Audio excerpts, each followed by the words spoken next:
Today for my parrots breakfast. So today for my parrots breakfast, they're going to have stuffed pumpkin.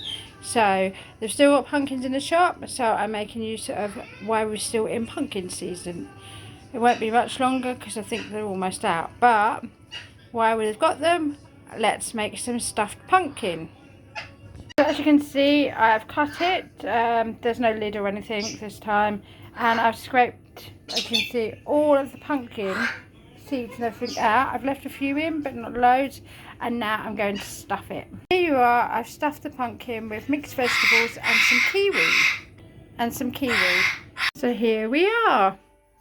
We're having our stuffed pumpkin with mixed vegetables and kiwi in. I'm sure they're going to love it. Here is Barney, come to see. Is it yummy, Barney?